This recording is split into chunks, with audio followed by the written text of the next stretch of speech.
Hello, thank you for joining me. Happy Wednesday and happy National Lipstick Day.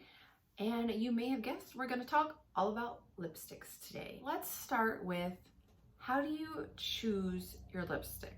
You can just always pick your favorite one or choose whatever you want. Here are some tips if you want to choose the best shade for you. And you usually kind of want to start with finding out what undertone you are, if you are a cool tone or warm tone.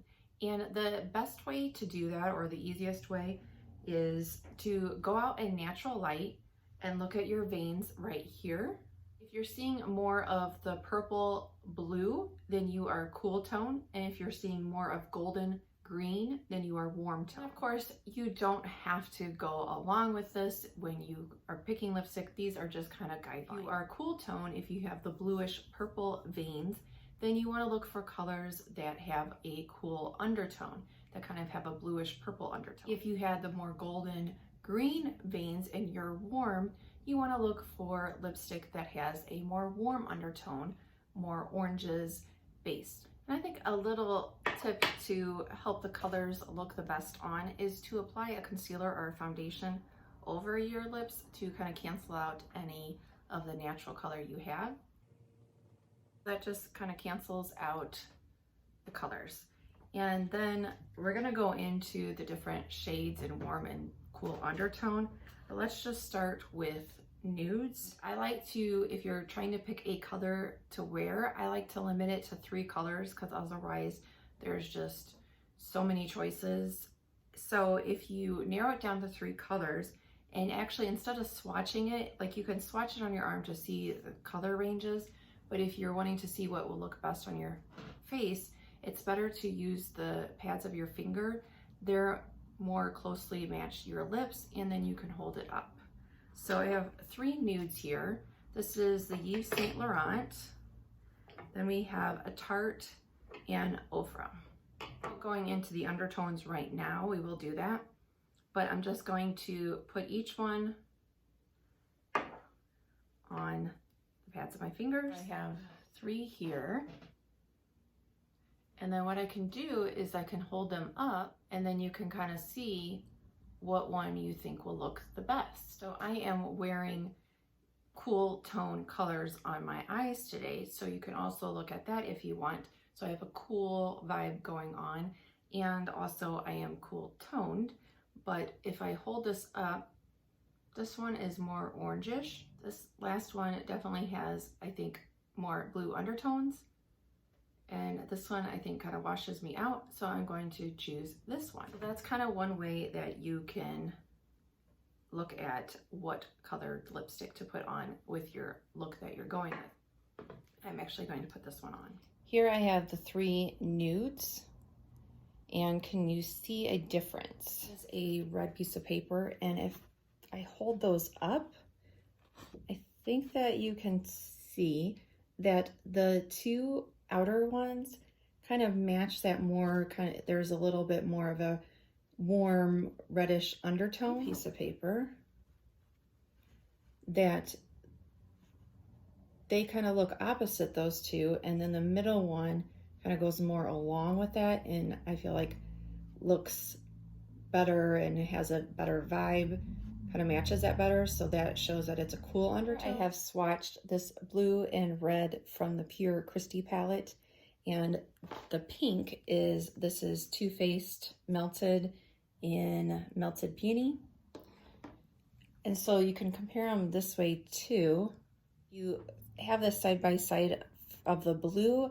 I feel like you can see more of the blue undertones and can kind of see that this is a cooler color, where these 2, it just kind of melts in with it and it doesn't really complement it as well as next to the blue. So that's another way to tell. Is the swatches. So you could see, I think that this one does have some neutral undertones.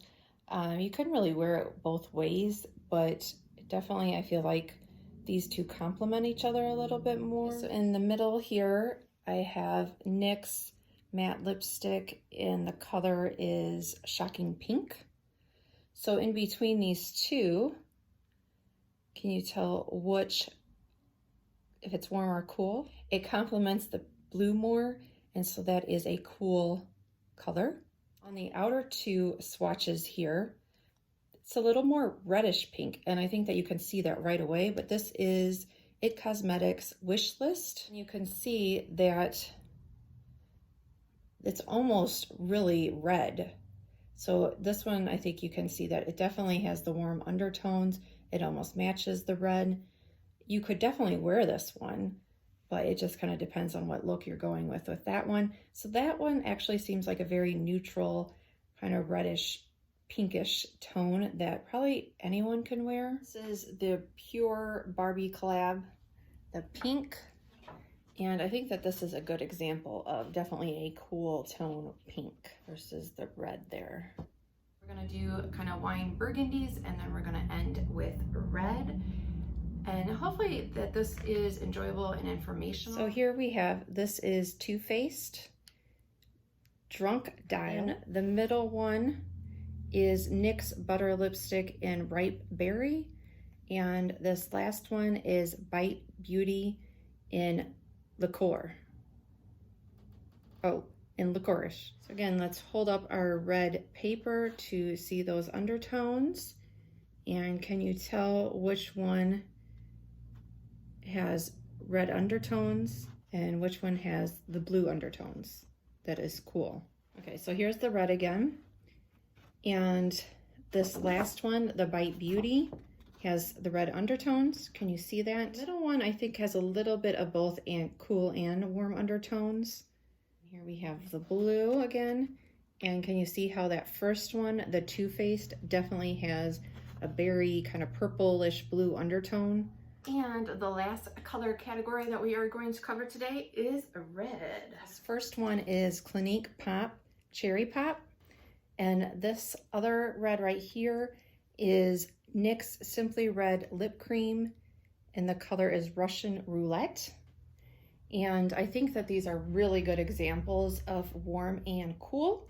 Let me know down below right now if you know which one is cool and which one is warm. Again, this one is Clinique and this one is NYX. Which one is which? Let me know. So here we can see that the Clinique definitely has some of those blue cool undertones. The NYX has that red warm, definitely a warm orangish red. So there is a little lesson on color theory and warm and cool undertones in regards to lipsticks. Well, actually in regards to anything. You can apply this to anything, clothing, shadows, whatever. But let me know if this was helpful. Also starting to research how lipstick is made and how it originated. So if you would like a video of how lipstick's made and the history of it, let me know that down below too, and I can do a video on that as well. Thank you for watching, and I hope you have a good rest of the week and that you will come back here on See Me on Friday. Talk to you later. Bye.